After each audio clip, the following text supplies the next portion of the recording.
ఆశ్చర్యకరమైన బైబిల్ పాఠముగా ద్వితీయోపదేశకాండము 25వ అధ్యాయం చదువుకుందాము.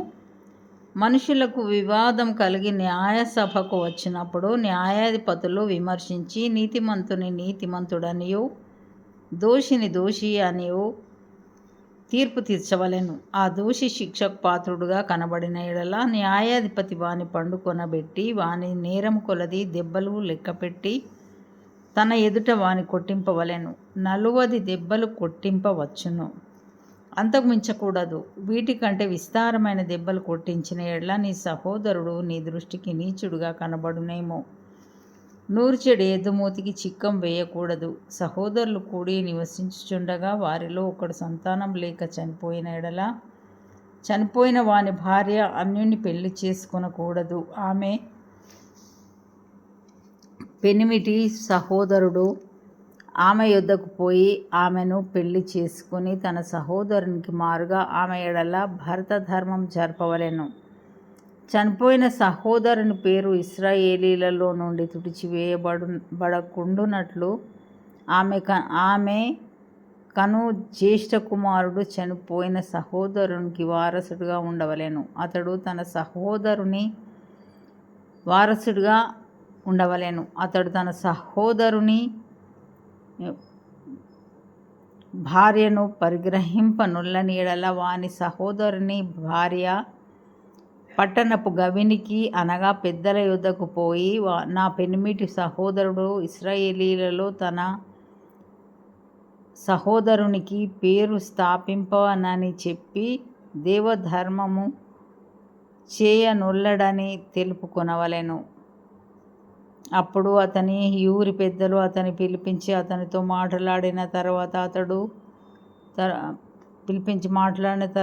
అతడు నిలవబడి ఆమెను పరిగ్రహించుటకు నాకు ఇష్టం లేదని నా ఎడల అతని సహోదరుని భార్య ఆ పెద్దలు చూచుచుండగా అతని దాపున పోయి అతని కాలి నుండి చెప్పు ఊడదీసి అతని ముఖం నెదుట ఉమ్మివేసి తన సహోదరుని ఇల్లు నిలుపని మనుషునిగా ఇలాగు చేయబడునని చెప్పవలెను.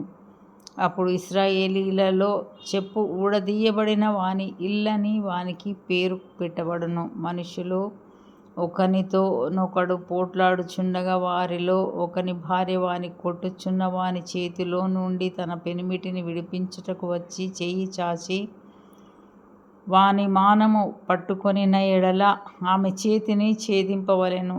నీ కన్ను కటాక్షింపకూడదు. హెచ్చు తగ్గులు గల వేరు వేరు తూనికెరాళ్ళు నీ సంచిలో నుంచుకొనకూడదు.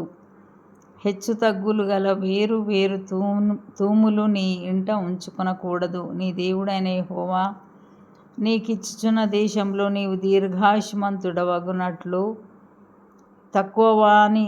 తక్కువవి కాని న్యాయమైన తూనికెరాళ్ళు నీవు ఉంచుకొనవలెను. తక్కువది కాని న్యాయమైన తూము నీకు ఉండవలెను. అలాగూ చేయని ప్రతివాడును అనగా అన్యాయము చేయు ప్రతివాడును నీ దేవుడైన యెహోవాకు హేయుడు. మీరు ఐగుప్తులో నుండి వచ్చుచుండగా మార్గంన అమాలేకీయులు నీకు చేసిన దానిని జ్ఞాపకం చేసుకొనుము. అతడు దేవునికి భయపడక మార్గంన నీకెదురుగా వచ్చి నీవు ప్రయాసపడి అలసి ఉన్నప్పుడు నీ వారిలో నీ వెనుక నున్న బలహీనులనందరినీ హతము చేసెను. కాబట్టి నీవు స్వాధీనపరచుకొనున్నట్లు నీ దేవుడైన యెహోవా స్వాస్థ్యముగా నీకిచ్చుచున్న దేశంలో చుట్టుపట్లనున్న నీ సమస్త శత్రువులను లేకుండా చేసి నీ దేవుడైన యెహోవా నీకు విశ్రాంతి దయచేసిన తరువాత ఆకాశం క్రింద నుండి అమాలేకీయుల పేరు తుడిచివేయవలెను. ఇది మరచిపోవద్దు. ఇంతటితో ఈ దినం కొరకైన బైబిల్ పాఠము సరి.